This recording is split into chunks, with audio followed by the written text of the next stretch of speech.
Welcome to our channel. Today we how to verify Smartsheet Gantt dependencies and predecessors, beginner guide step by step clearly. To verify Gantt dependencies and predecessors in Smartsheet, start by logging into your Smartsheet account.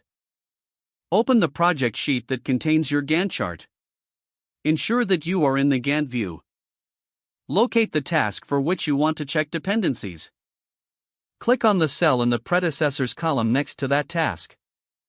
A pop-up will appear, displaying any existing dependencies. Review the listed predecessors to understand which tasks are linked. To edit a dependency, click on the cell again. You will notice an icon that looks like a pencil, indicating you can modify the entry. Enter the task number or name of the predecessor task you want to add or change. If you want to remove a dependency, clear the cell and hit Enter. Next, confirm that the Gantt chart reflects these changes accurately. Look for the dependency lines that connect tasks to see the flow of your project. Always double-check the dependencies to ensure they align with your project's timeline and goals.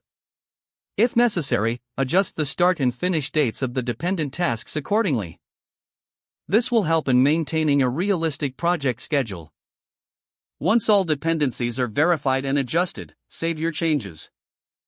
Now you have successfully verified the Gantt dependencies and predecessors in Smartsheet. If the page does not load, refresh the browser or try again in a private or incognito window.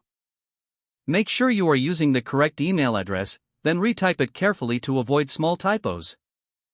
If your password is not accepted, use the reset option and create a new strong password you can remember. Check your spam folder for verification or security emails, then complete any requested confirmation steps. Enable two-factor authentication if available to improve account security and reduce unauthorized access risk. After signing in, review your profile details so your contact information and settings are accurate and current.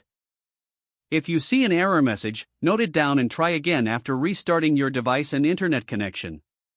Log out when you finish, especially on shared devices, to keep your account and payment information secure. If the page does not load, refresh the browser or try again in a private or incognito window. Make sure you are using the correct email address, then retype it carefully to avoid small typos. If your password is not accepted, use the reset option and create a new strong password you can remember. Don't forget to like this video and subscribe to our channel for more step-by-step tech guides.